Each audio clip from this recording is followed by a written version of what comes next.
Thank you so much to everyone who's joined us today for what is our 44th episode of the Clements Bookworm, which is sort of an amazing achievement. I'm probably an unfamiliar face to most of you. My name is Maggie Vanderford, and I'm the librarian for instruction and engagement at the Clements, and I have the pleasure of hosting today's Bookworm while Angela is enjoying Costa Rica with her family. Probably a little humidity there too, I imagine, but she's enjoying her vacation, and we'll enjoy this conversation while she's gone. A few matters of housekeeping business. Today's meeting is being recorded to share online. So if you have to leave early or have to hop out this afternoon, you'll receive an email with the recording and all of the resources that have been mentioned during today's broadcast. You have probably already noticed that Anne and Lily will be providing information and additional links and resources in the chat box down at the bottom of your screen. And that's also a space where you're welcome to throw in your own questions as the conversation gets going. There's also a Q&A box at the bottom of your screen closer to the right-hand side where you can submit questions, and we will absolutely save some time for a Q&A at the end of this conversation. I never leave talking to Rick and Latoya without questions, and I am sure that you'll feel the same way. Finally, as you might have also noticed, there is also an option to enable a live transcription feature at the bottom of your screen, the little box with the CC in it for closed captioning. And if you click on that, you'll be able to read the conversation as well as hear it. This program is brought to you by the William L. Clements Library on the campus of the University of Michigan. Our mission is to collect, preserve, share, and promote the study and discussion of primary sources related to all aspects of the history and culture of North America and the Caribbean to 1900. And Lily, if we could move to the next slide, that would be great. And one more, actually, we'll go to the land acknowledgement. Thank you so much. We do feel that it's important to acknowledge that the University of Michigan is located on the territory of the Anishinaabe people. In 1817, the Ojibwe, Odawa, and Potawatomi nations made the largest single land donation to the University of Michigan, which was offered ceremonially as a gift in the text of the Treaty of the Foot of the Rapids, so that their children could be educated in a Western manner. We acknowledge the history of Native displacement that allowed the University of Michigan to be founded, and today we reaffirm the contemporary and ancestral Anishinaabe ties to this land and their profound contributions to this institution. The William L. Clements Library acknowledges that it has and continues to benefit from the original land dispossession and established hierarchies of settler colonialism. Lily, if we could move to the next slide, please. Thank you. And this is a particularly important acknowledgement in light of Monday's upcoming Juneteenth federal holiday. So I'd like to take a moment to recognize that. Juneteenth marks the day when federal troops arrived in Galveston, Texas in 1865 to take control of the state and ensure that all enslaved people be freed. The troops' arrival came a full 2.5 years after the signing of the Emancipation Proclamation. Juneteenth honors the end to slavery in the United States and is considered the longest running African American holiday. When Juneteenth became a federal holiday on June 17, 2021, it was the first new federal holiday since Martin Luther King Jr. Day was adopted in 1983. So the fact that this conversation is taking place on June 17th, I think really matters. This is a contemporary conversation that I'm really grateful that all of you have taken the time to attend. And I'd like to just take a minute before I sort of hand the floor over to our two brilliant guests who we're really lucky to have with us today to talk a little bit about what teaching Black history means to us at the Clements right now and what it's meant to us institutionally.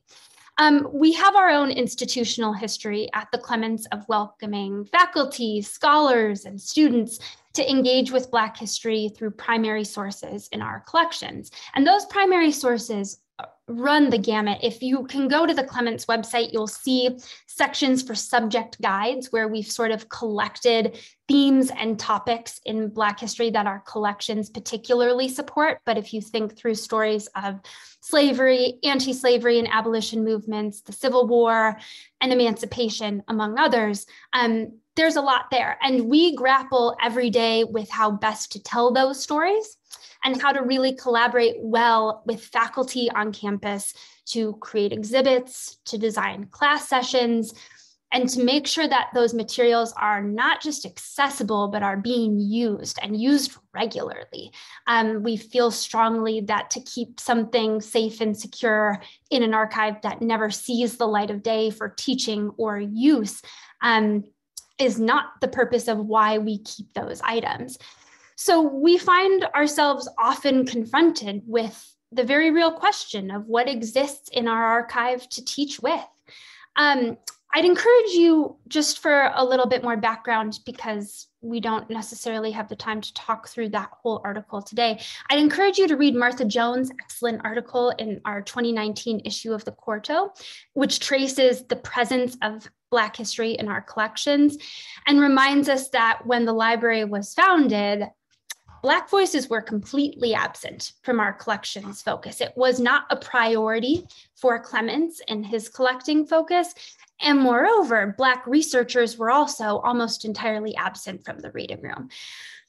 It was not until probably the 1950s that historian Benjamin Quarles published the first major work on African American history that really used Clements' materials in a substantive way. And his path-breaking work on the role played by Black Americans in the Revolution also represented one of, if not the first, experiences of a Black historian in our reading room. Over the last nearly 100 years, we're coming up on that centennial next year, as many of you probably know.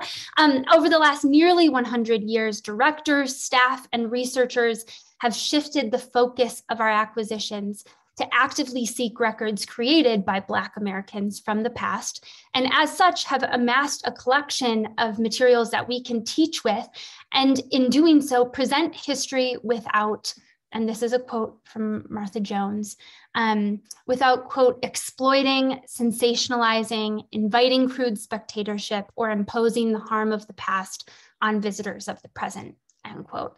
We've worked hard to design exercises for students like our auction activity, which was beautifully crafted by Assistant Curator of Manuscripts, Jane Ptolemy.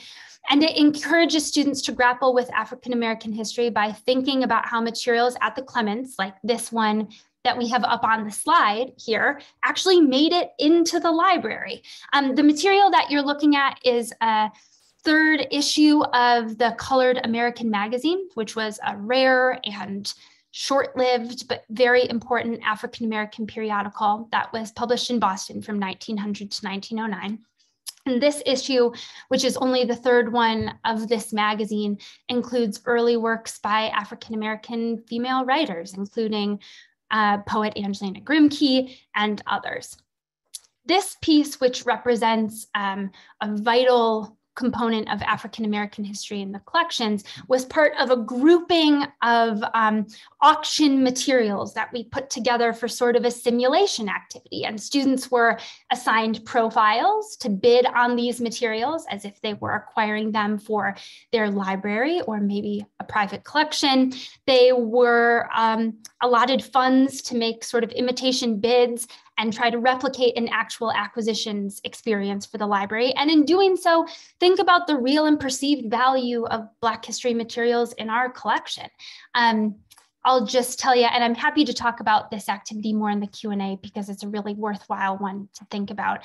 But this exercise really helps students think about the value that we place on African American history primary sources, and also sort of the auction experience more broadly. Some students had identities as a, poor college student with $50 to spend, and others were private collectors with deep pockets. Who gets to actually take materials like this off the market?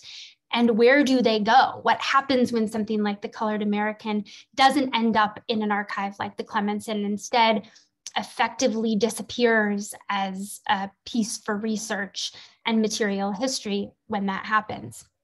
So we think a lot about this. We think a lot about alerting students to the reality that our collection, as all archives are, is an imperfect and human assembled collection that only tells one version of a story that's made possible by what we have and what's available to have and collect. How can we teach these materials in a way that incorporates the material realities of what an archive is and how it works? How can we in the classroom remain sensitive to the hard histories of American racism without limiting student understandings of the Black experience to solely that pain and trauma? We at the Clements grapple with those questions every day, and those are really real and material for us right now as we plan for our upcoming academic year and think about the best ways and the most responsible ways to handle these collections and present them to students.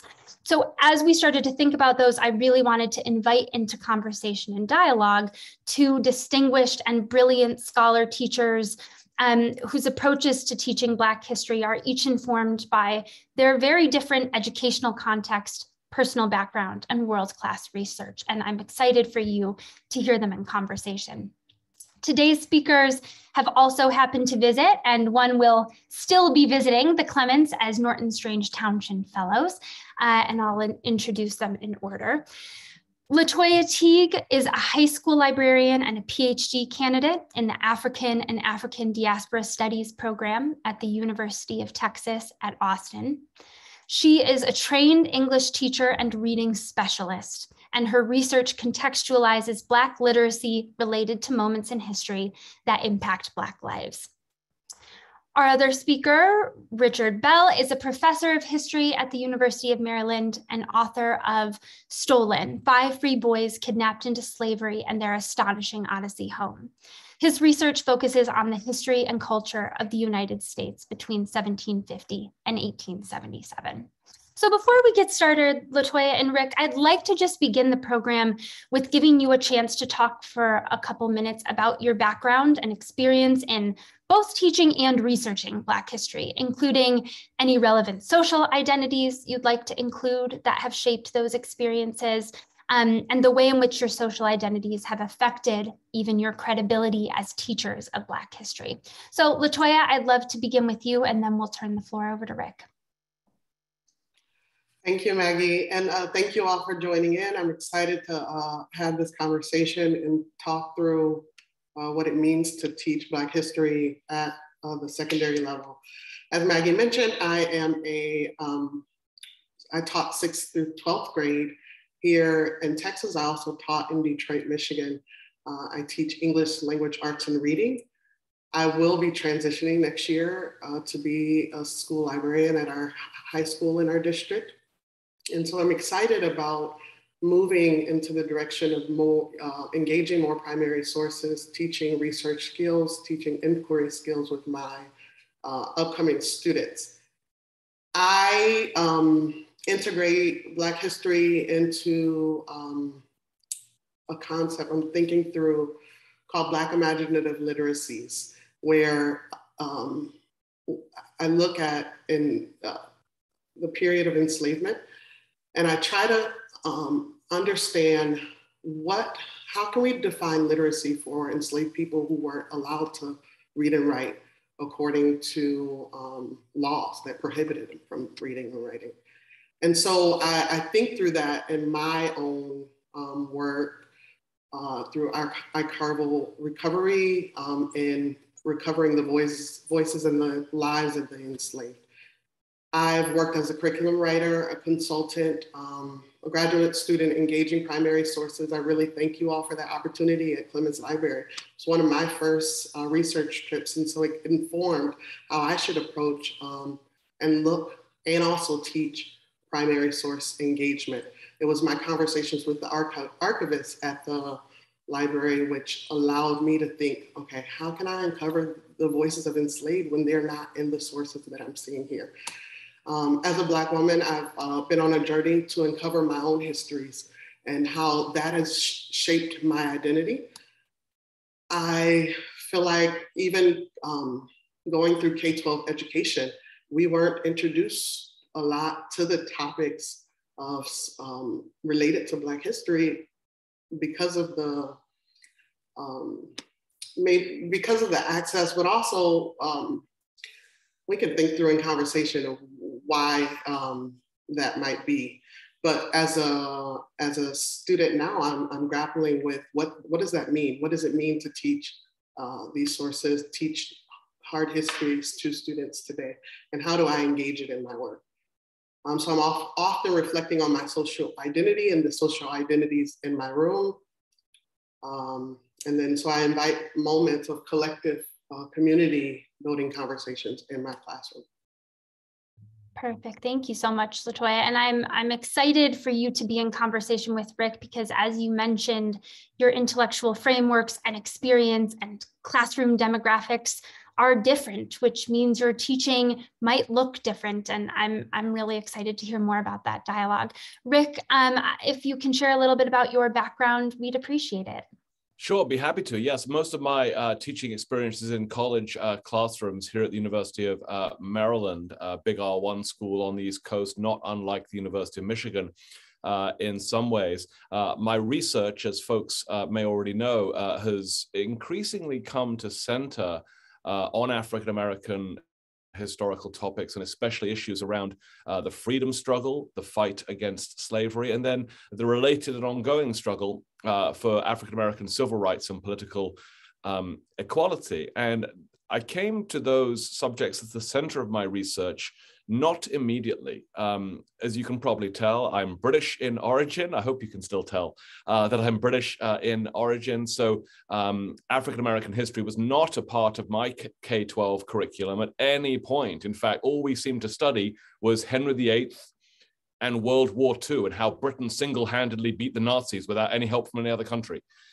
So it's been a journey to embrace American history and then to realize as a scholar and a human being that the freedom struggle is in fact the central story of American history. And once you realize that, I think, then centering African-American stories and struggles and courage and joy and community and culture feels very natural right away. And so in my teaching, African-American history has been a major part of all my survey teaching. So if you come to my US survey class, what happened in American history before 1877, you will find these sorts of topics alongside topics to do with Native American expulsion and women's rights front and center in every class, no matter what we're talking about. And then I've got also a big general education class here at the University of Maryland, which reaches a lot of freshmen who are not history majors, who are usually engineers and computer scientists, about the freedom struggle. And I would just say my positionality, as we sometimes call it, my identity is probably pretty obvious to most of you. I'm a white man from Britain, from considerable privilege. By the way, I'm well aware of that, and sometimes recognizing that as a very useful teaching tool in my classroom with my students, but I'm also a trained scholar who's spent a lot of time reading the work of experts and reading a lot of primary sources in places like the Clements. So we should always recognize that identity is important to all of us who are professional scholars and teachers and historians and writers as well. Perfect. Thank you so much, Rick. And I sort of want to get granular here right away, because if you haven't spent time in a classroom where there is primary source instruction going on, these might all just feel like vague terms. And I'd like you both to tell me a little bit about what lesson plans, what modalities, what methodologies, what day-to-day strategies are you using in the classroom to teach Black history in whatever that means to you on that day. And I'm also curious if those lesson plans and those sort of specific ways of teaching have changed at all in the last 2 years. I think regardless of what you're teaching looks different than it did even a year or 2 years ago, and without completely ignoring current events in any matter, everything looks really different. And I'd love to hear from you what your experience has been like, and in terms of how current events have affected your teaching. So sorry, I think I got a little convoluted to the at the end of that question there, but what I'm really just curious is what your teaching looks like on a day-to-day level and if that's changed. So Rick, if you wouldn't mind starting us off, I'd appreciate it. Sure, yes, and of course, I'm in a college environment, so things look a certain way. We're all teaching different groups of students here. And because so much of my teaching is for freshmen and sophomores who aren't history majors in big lecture class format, in the sort of core curriculum, general education environment where I might be the only history class they take on their way to a biochemistry degree with a G, then I feel a small responsibility to get straight to the point in classes like these and to wheel out the primary sources at every opportunity. If I had 10 classes, we'd do a lot of work with secondary sources and different generations of historians writing and rewriting and reframing interpretations. But when you've got one semester with STEM kids, then you want to wheel out the primary sources and have them experience them and get up close with them as best they possibly can. So in my class called Fighting Slavery, the lectures of which have been filmed on the Great Courses platform that some of you may be aware of. In my Fighting Slavery class, the assignments, as well as all the examples and visual images I use in lectures, but the assignments are focused on primary sources generated by African Americans at different points in the freedom struggle. And I should say as a headline that the goal of that course is to get these non-history majors to rethink the still commonly held view that the scratch of Lincoln's pen on the Emancipation Proclamation was the only important event in the nation's struggle with slavery. I want to offer these students a dramatic conceptual alternative to that doesn't ignore Lincoln or disrespect Lincoln, but offers an alternative that places, the acts of Black field workers and fugitives and preachers and vigilantes, white soldiers and activists too, alongside the familiar figure of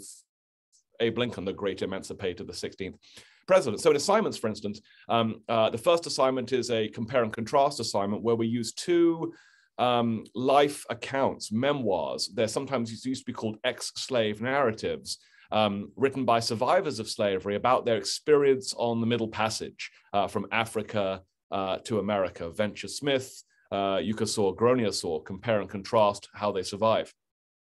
The second assignment, I'll be brief here, the second assignment takes us into the 1820s to look at how free Black people in northern cities after the Revolution are nonetheless engaged in trying to fight slavery in the South.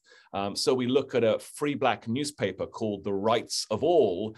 We look at what those free Black editors wrote and how some of it is explicitly anti-slavery and how all of its anti-racist content is also serving a larger anti-slavery argument about we are fully capable of political participation in civil society.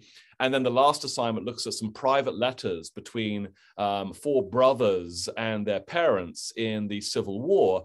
And many of these brothers were soldiers in what they called the United States Colored Troops, the USCT, Black soldiers. And we try to help students understand why these free Black folks served alongside white soldiers and survivors of slavery to destroy slavery at the point of a musket in the Civil War, and students get to see that in those Black soldiers' own words. So taking folks up close, I think, is always a good first move. Thanks so much, Rick. That's fascinating. Latoya, feel free to jump in. So my working with middle school is a little different where, again, my content focus is English.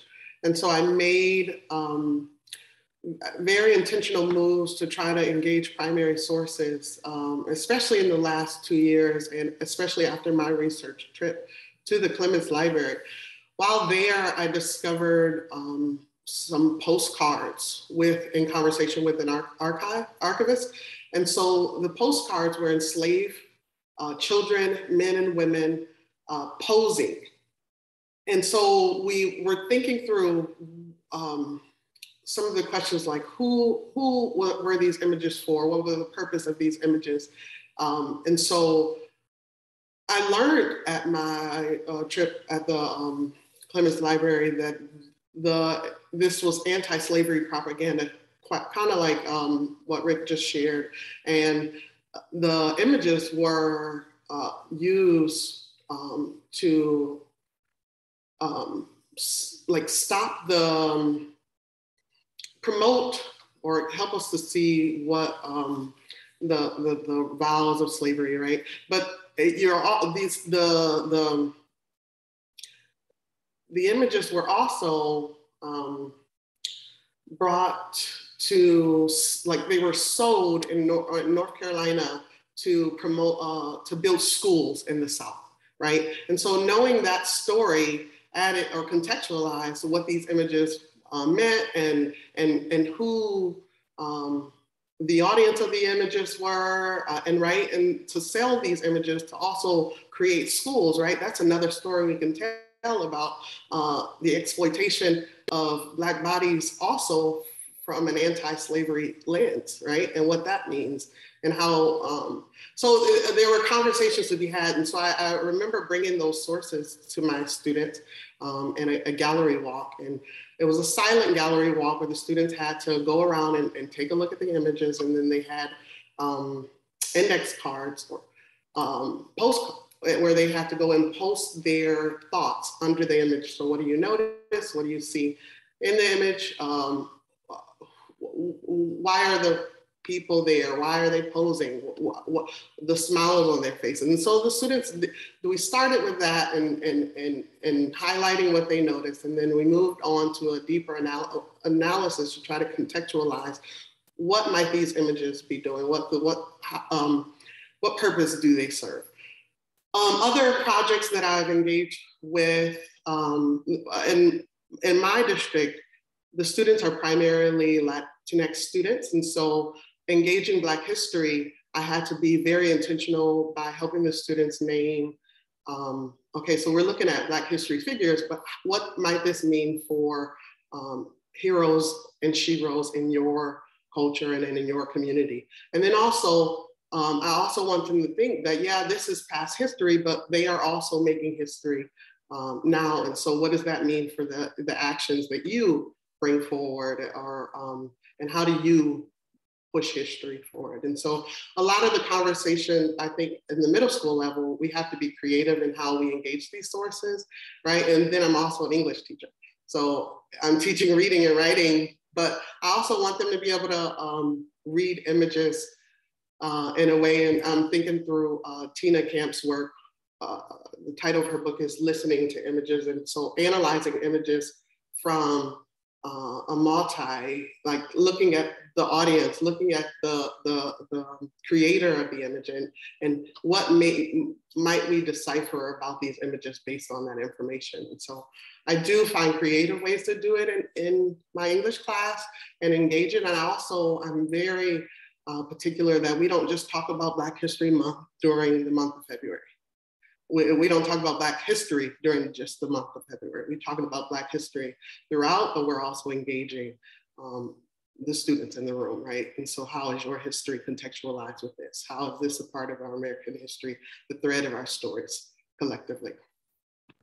Oh, that's beautiful, Latoya. I love that. And I love that exercise of thinking about just asking them to notice and pay attention to not only what is there and immediately apparent, but then what is not there and missing? Where are the silences? Where, as you say, it requires you're thinking about a Black literary imaginary where you're working around the sources that you exist to sort of extrapolate and contextualize. And that leads me into my next question for both of you, which are, what are the challenges of working with these primary sources in the classroom?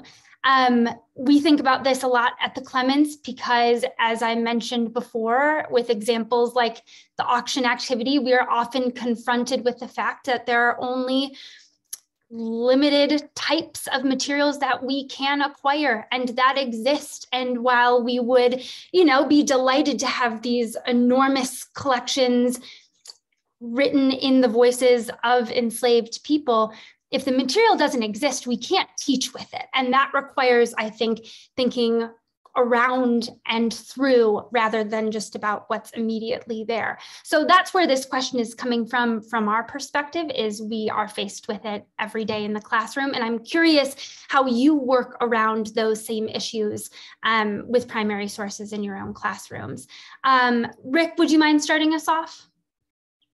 Sure. Yeah, it's a great question. It's an important question. And I in terms of working around it and through it, I try to acknowledge the problem in the first place for students, because students may not fully appreciate what you just highlighted there, Maggie, which is all the sources we want to exist don't necessarily exist. Either they weren't created in the first place because there were major structural obstacles, for instance, for enslaved people learning to read or write or having access to paper and ink. If you want any very cinematic proof of that, go rewatch the movie 12 Years a Slave, where a very literate free Black man is kidnapped into slavery and spends 12 years trying to find pen and ink.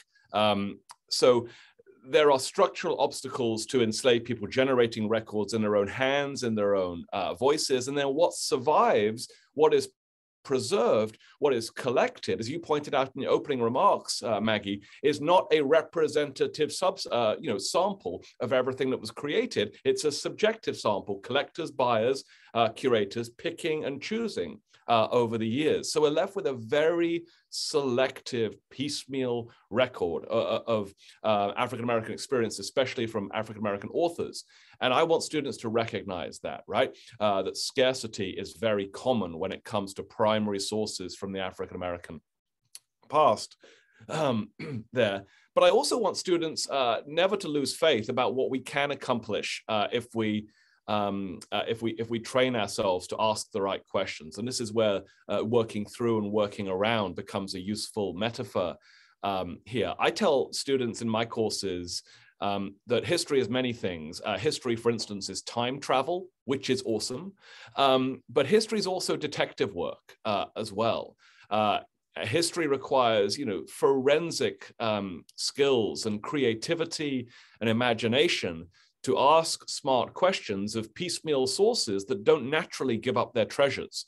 Historians often call this reading against the grain. You've probably heard that metaphor here. And that means in the likely event that the perfect African-American authored source doesn't exist, doesn't survive, what can you do to still seek answers about the African-American experience? There are many answers to that question, but one is you can turn to white-authored sources which have inadvertently captured snippets of African-American experience and activity and behavior, and try to surface them from those sources. So I'll just give one example I was discussing with Latoya and Maggie before the webinar began at 10 o'clock on the East Coast.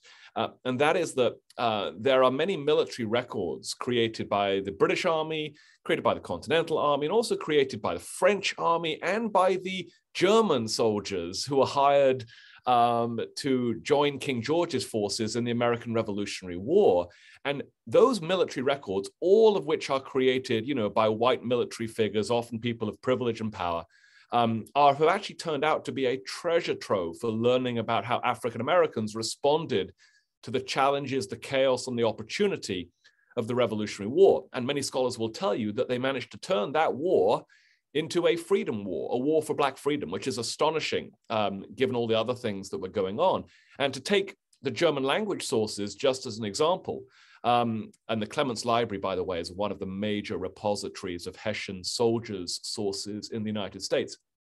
But those German language sources of those German soldiers while they're in America and then returning to Germany tell us in passing that when they went back to the German states, they took with them about 200 African-American men, women, and children. And this is something we did not know until very recently, until a scholar named Friederike Bayer noticed that little snippet in a German language source and has begun writing about it and trying to figure out who those 200 African-Americans were. Were they taken out of the country as indentured servants, as employees, or were they seeking freedom and asylum, as some other people did when they left the revolutionary America? So we're constantly asking new questions of old sources to get them to give up more of their secrets, more of their treasures. Thanks, Rick. Latoya. So I'm finding that I have to be a little, so at the middle school level for sure, I have to be a little bit more creative in how I present the sources. Most of it, the students create or do their own research projects, but a lot of it is me bringing the sources to the students, and we are engaging collectively what might be happening in this image. And so even in my own work, I'm again looking at enslaved women, and one example I saw done really well was in Marissa Fuentes' book, Dispossessed Lives. And she talked about finding methodological pathways into the lives of these enslaved women she was uncovering in her research. And so she added a Black feminist approach to that. And she did things like looking at the enslaved women, reading ads, slave ads, and reading like body scars as a methodological pathway to understanding or uncovering the enslaved woman, right? Because in the ads, they're describing them in very violent ways. And so her approach was, how can we use these violent ways to center the women? And so I really think through her work with also trying to uncover the voices of the enslaved for understanding the literacies of the enslaved. And I also look at resistance as a method for understanding what enslaved people knew, right? If laws prohibited them from reading and writing, how can we go about understanding what they knew? Well, look at what they did. And so I've used Marissa Fuentes' methodology a lot to think through how can I also imagine ways of uncovering enslaved literacies. As a researcher, that's my process. And so I take that into my classroom. And so we have open and honest conversations about what we're seeing. And we're discussing, okay, so maybe this is the author of this piece, right? Maybe the slave ledger was written by the slave master. So what about the person they're naming in this ledger? Right? And then they're putting this dollar value on this person. What might that mean? So we're having these authentic conversations to really get at what the enslaved, to understand and uncover the life of the enslaved.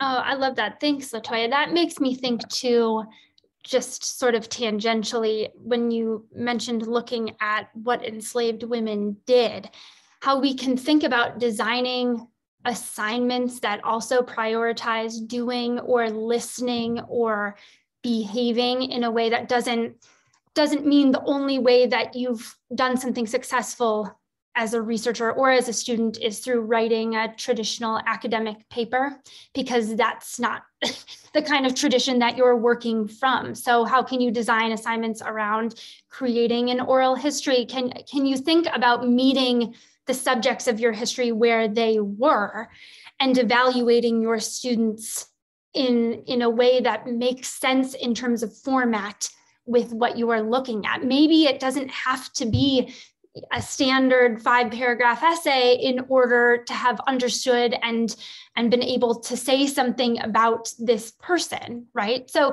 that ties into a lot to how I've been thinking about designing our assignments this year and trying to think of ways to step outside of the boundaries of a traditional academic work product and instead really decenter that in favor of recovering histories in different formats in a multimodal way. So that's just really interesting to hear.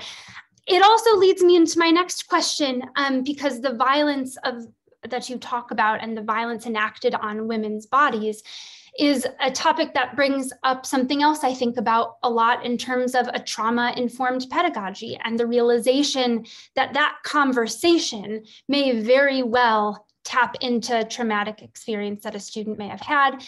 And when I say trauma-informed pedagogy, I'm just referring sort of broadly to the pedagogical approach that acknowledges that students walk into the classroom with possible physical, emotional, or even just generational historical trauma that is part of their experience in terms of learning and can impede it in serious ways if you're not paying attention to how the learning experience is affecting the student. So I'd like to ask both of you, in what ways does trauma-informed pedagogy influence your approach to presenting Black history to your students, and what strategies do you use to actively create equitable, responsive classrooms without, as I mentioned in my introductory remarks, limiting your entire focus and methodology to simply that and excluding other aspects of the Black experience? So Latoya, I'd love to start with you, and then we'll go to Rick. So teaching at middle school and high school level, you have to be very sensitive on learning. At all levels, you have to be sensitive to the conversation. I often preface before I introduce anything, and I give students options before, do you want to continue? But here are some of the things you're going to notice or see or view. And that's very important to me. I shared in a previous conversation with Maggie and Rick how I was in a college classroom and someone showed a video of a Black woman acting as an enslaved woman, and she like performed in this like gross, really gross way, right? And I like was taken back, and I was not given a warning. And it it emotionally did not sit well with me, and it caused anxiety. Like things were coming up after that, you know, and I had to name it in that discussion. We cannot do this without giving these kind of warnings. And so I'm very sensitive to that. And I also, one of the things, and Rick, you mentioned this earlier, is that I am very intentional about not just talking about, because I don't want to dismiss these histories, right? But I also want to center joy, and that Black history is not just the trauma, but it's also, there are a lot of beautiful things that Black people done and that they have accomplished and they've given to American history, and that we need to name these things. And so I try to balance the two.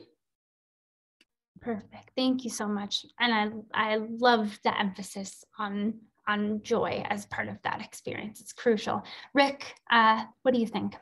Yeah, I love that answer too. It's hard to improve on that. I'll just describe what I do in my classes instead. I'm constantly changing and evolving how I respond to the issues that Maggie's raised. And if you looked at my classes 5 years ago and today, you'd see a lot of differences. And probably 5 years from now, you'll see a lot of differences and changes as well.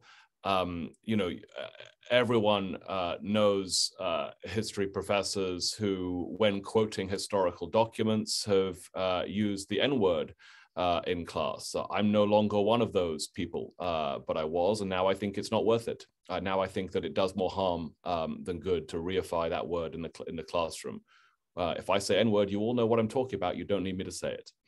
I also think that while we have an obligation to show white on Black violence in all its grotesqueness, to make it real and vivid, there's nothing to be gained by fetishizing that or engaging in what Martha Jones calls crude spectatorship. So there was a time when talking about, you know, civil rights era and contemporary white on Black violence, I would show Emmett Till's open casket photograph.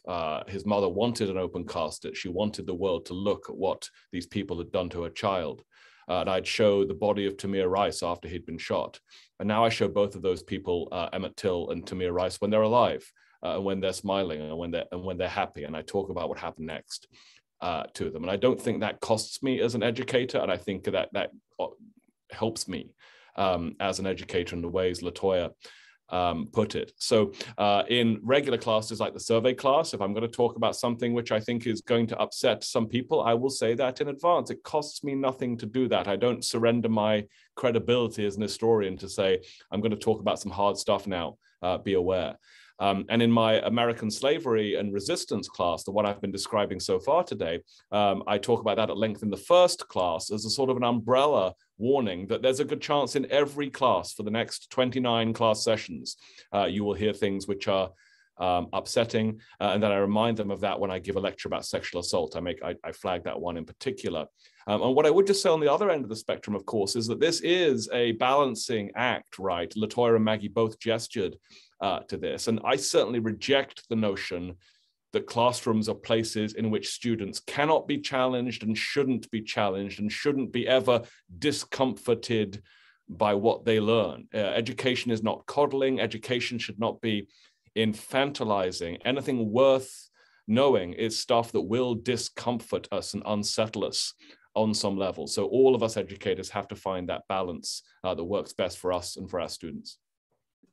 Oh, that's beautifully put, Rick. And that makes me, sort of embracing complication in a way makes me think of, it was a different class and sort of a different topic, but I was presenting a journal that we hold at the Clements about a person who talks about other people's difficulty in reading their gender.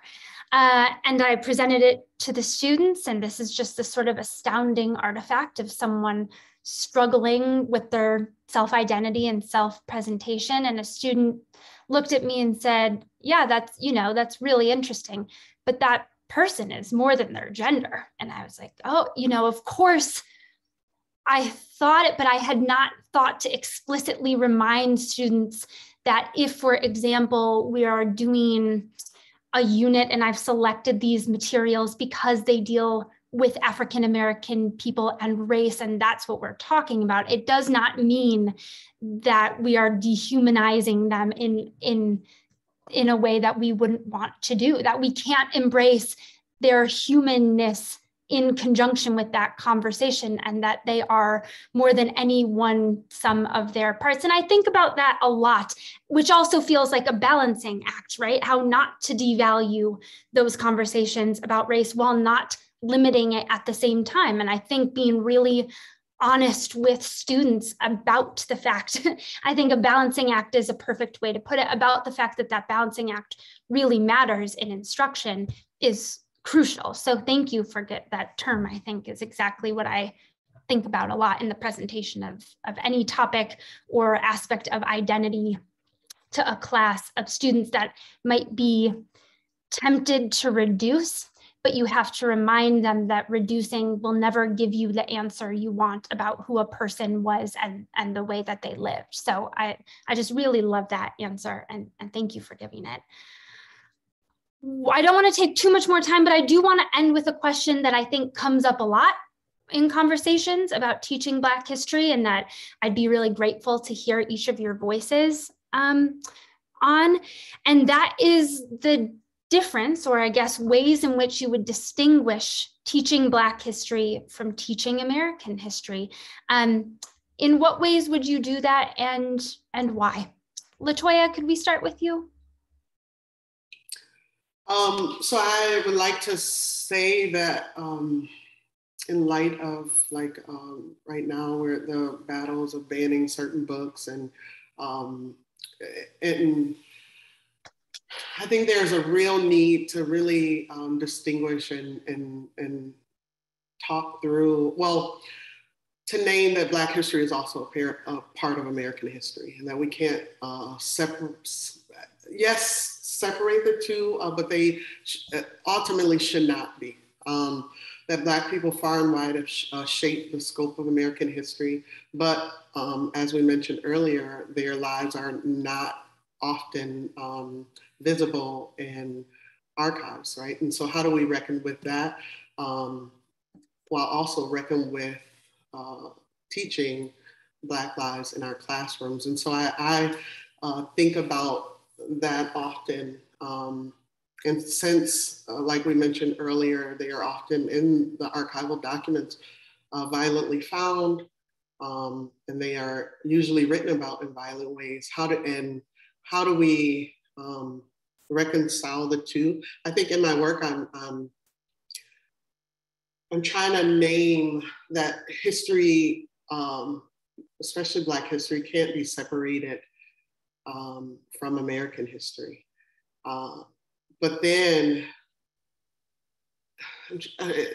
what I'm working through is, especially in US curriculum, you will find units which sparsely talk about or Black lives, or even Latinx lives, the students I'm working with, right? And so how do you engage the two? How do we give more emphasis to Black lives and Black experiences? And so I think it's a question of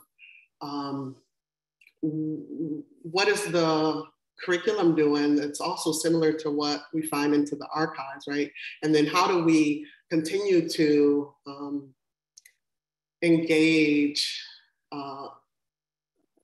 Black experiences, right? And so I'm thinking through this. I know there is no one solution, and I'm interested in hearing what you have to say, Rick, as far as this, like, we need to continue to merge the two, but also explicitly name the contributions, the joys.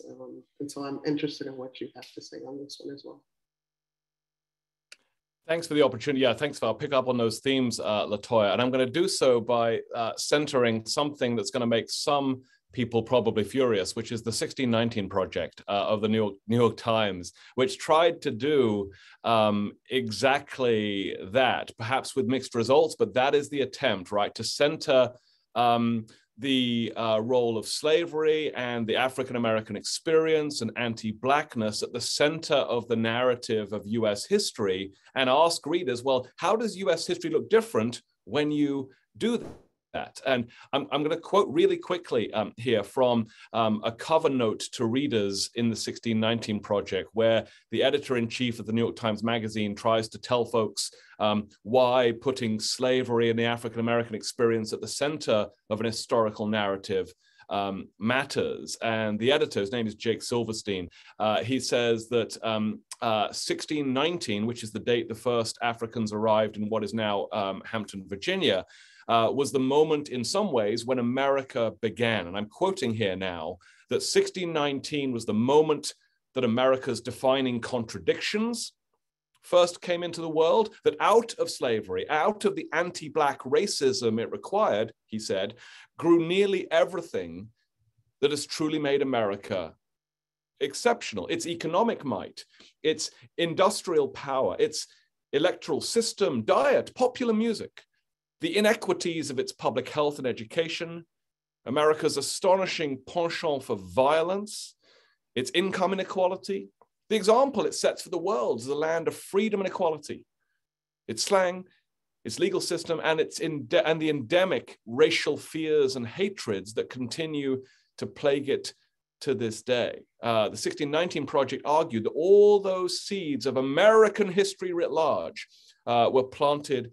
in 1619. We can debate every single one of those points. That's what's exciting about being a scholar and a teacher. You get to decide for yourself based on your own review of the evidence. But you can see that when you center that story at the heart of US history, everything you think you know about American history seems to change a little bit. And that's what's exciting about education.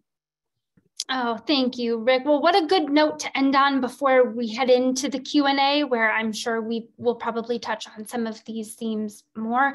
I just wanted to share a couple quick housekeeping notes before we move into our final Q&A with Rick and Latoya. And Lily, if you can share the screen, perfect. We have a couple exciting projects coming up that I just like to make sure everybody knows about before you head out the door. On our next Bookworm in July, Dr. Russell Monyagi will join us to discuss his new book, Classic Food and Restaurants of the Upper Peninsula. So it'll be a very different conversation and a very exciting one. Also this month, our student-curated exhibit, Navigating Disability in 19th Century America, which was curated by members of a combined undergraduate and graduate course on disability, history, and literature, will be on display Monday through Friday, noon to 4:30. You can stop by anytime during those windows, and we'll be really glad to welcome you in to see this really special exhibit.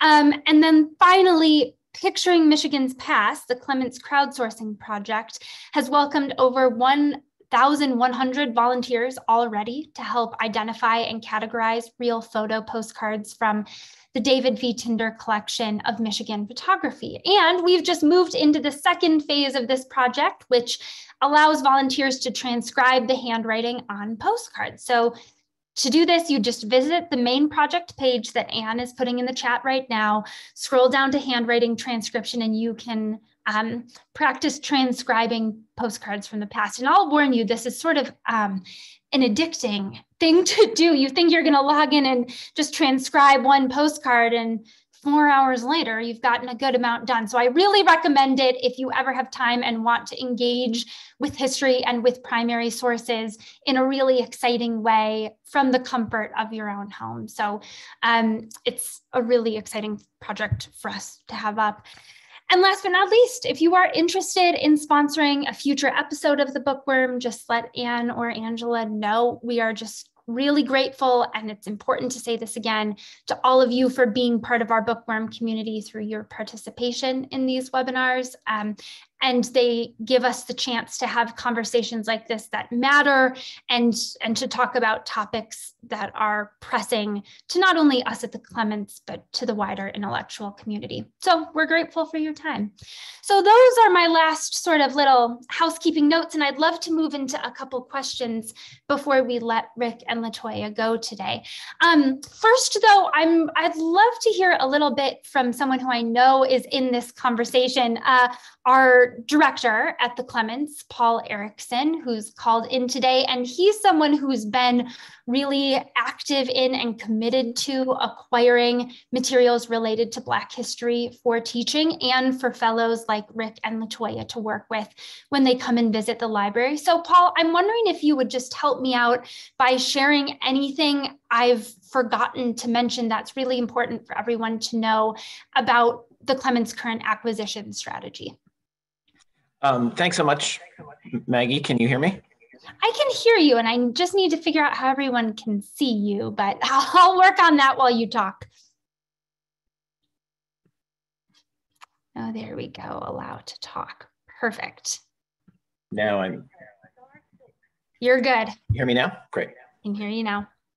Okay, first of all, I want to thank Latoya and Rick so much for this conversation. It's really great to hear people talk about how they teach using primary materials and teach at different levels.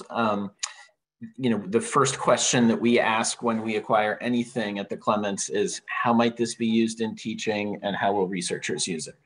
And so hearing people talk about that is really fantastic. We at the Clements, like every other library in the country that collects early Americana, are always looking to acquire materials by Black writers and things that will help shed light on Black history and culture. I think that's common across all of our peer institutions. And we're especially interested in things that may help draw new scholars to the Clements.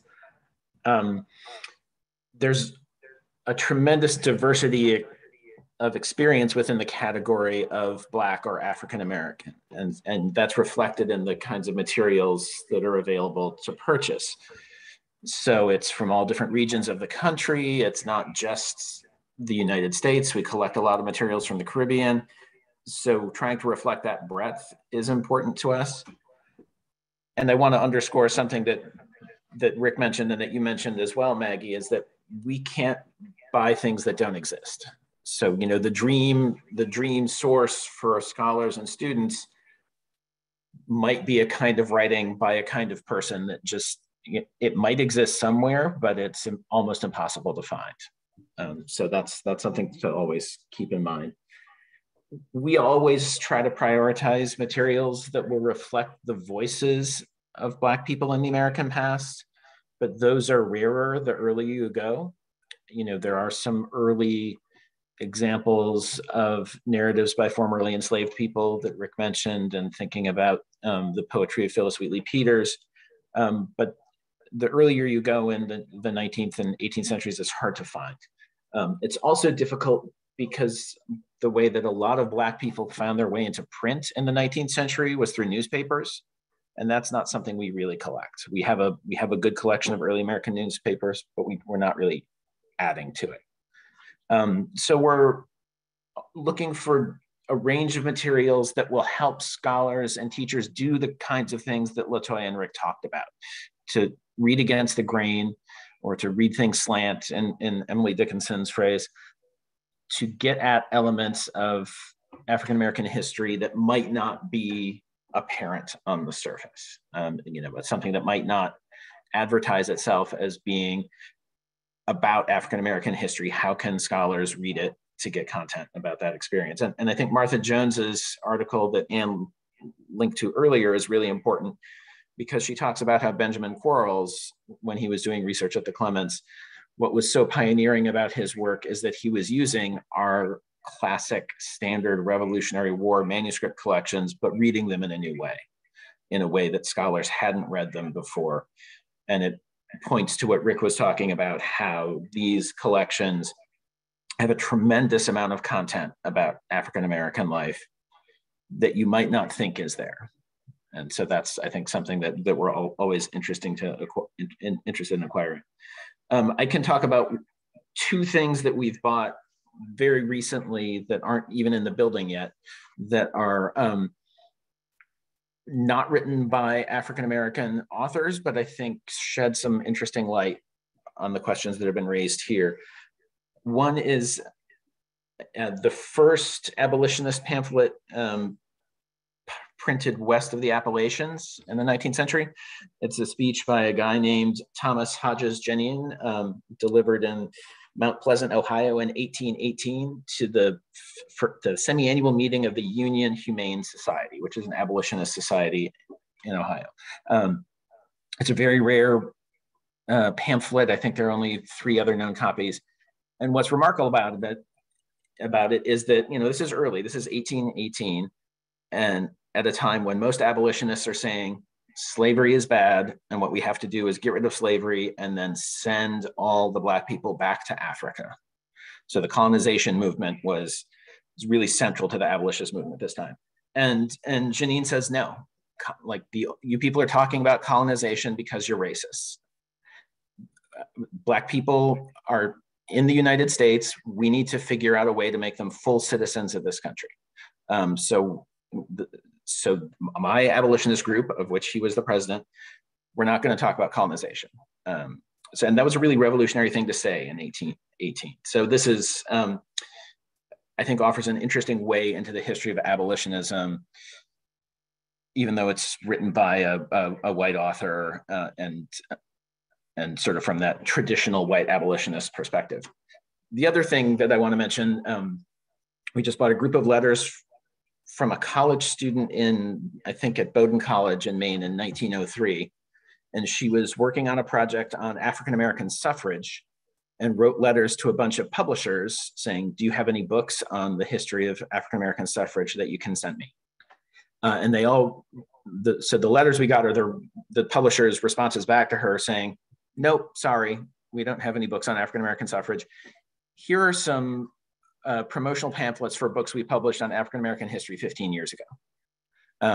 So I think it's a fascinating look at how someone was trying to study African American history in 1903 at the moment when it's emerging as a field, and when publishers who are working in that space are still way behind the curve.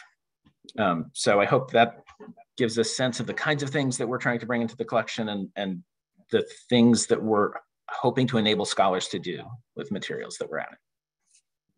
Thank you so much, Paul. I appreciate it. And I had not heard about those 2 items. So that was exciting for me to hear too. And I think it just does really underscore our real and sincere commitment to the use of everything that comes in the building, that it is It is meant to be experienced by students and thought about by faculty and employed by researchers in their work, and that the doors are really open for that kind of work at the Clements in what I think is a really exciting way. Okay, I want to respect the time of our two panelists, so I'm just going to toss a couple questions in there for you.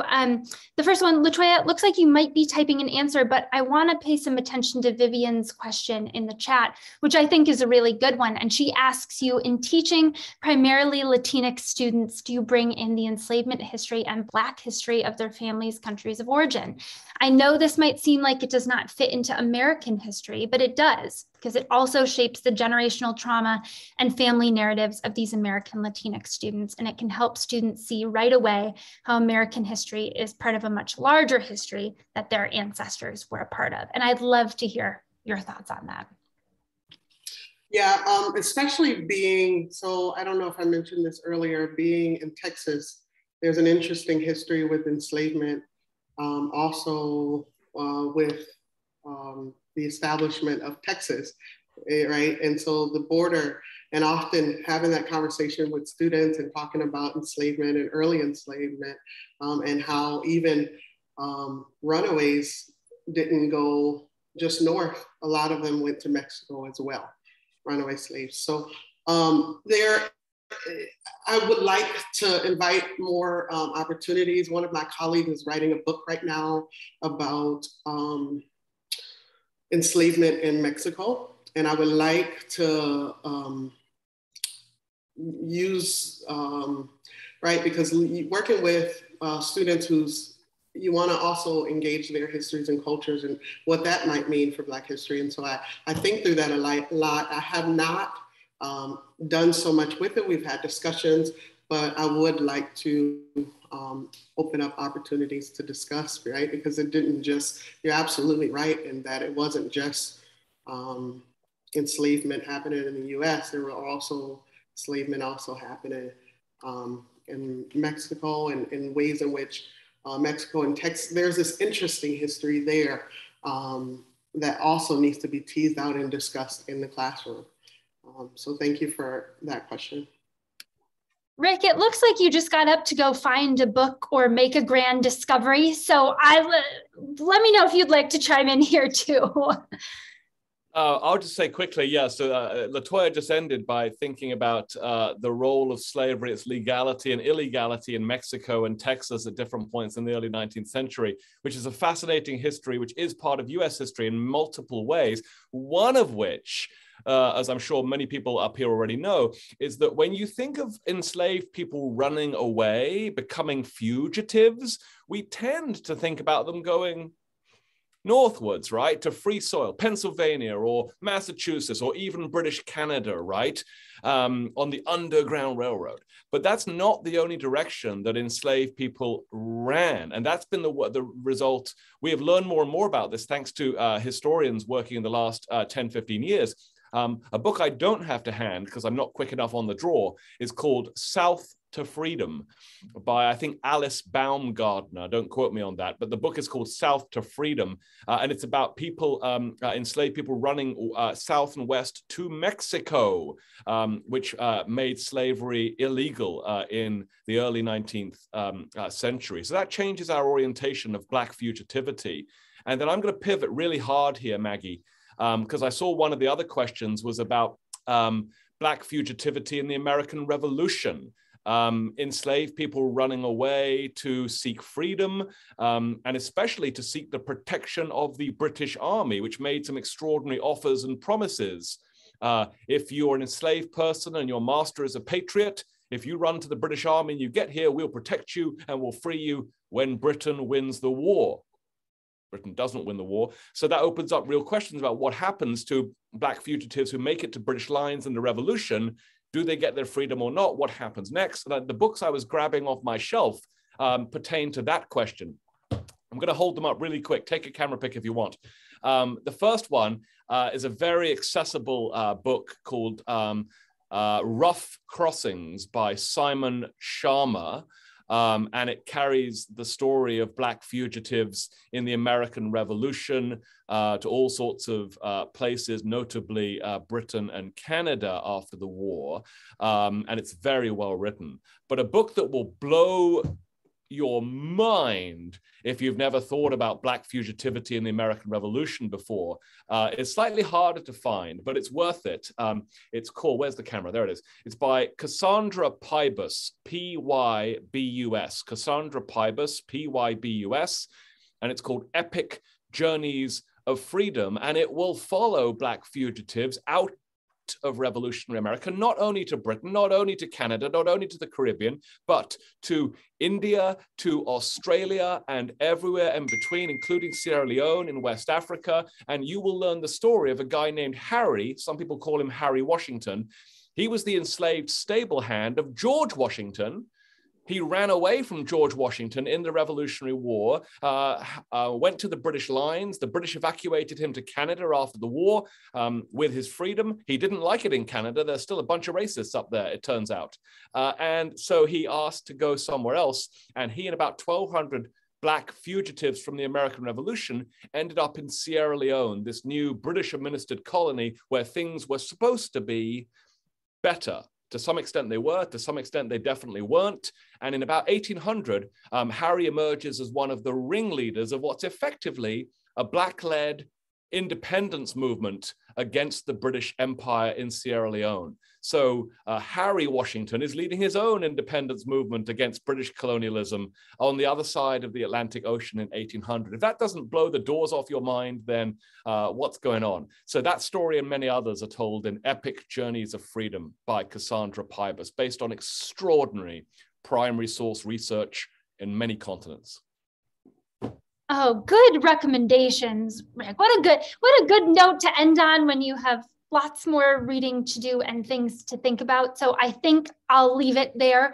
I want to thank both of you just so deeply, and also say that your students are incredibly lucky to have you both as instructors and to be in your classroom. Thank you for sharing your time and your expertise with us. And we really appreciate this conversation. So thanks to all of you who also chimed in. If you have any other questions for me or for Rick or Latoya, please pass them along to Angela and Anne, and we'll make sure they get answered. And thanks to you all for coming. Have a great rest of your Friday.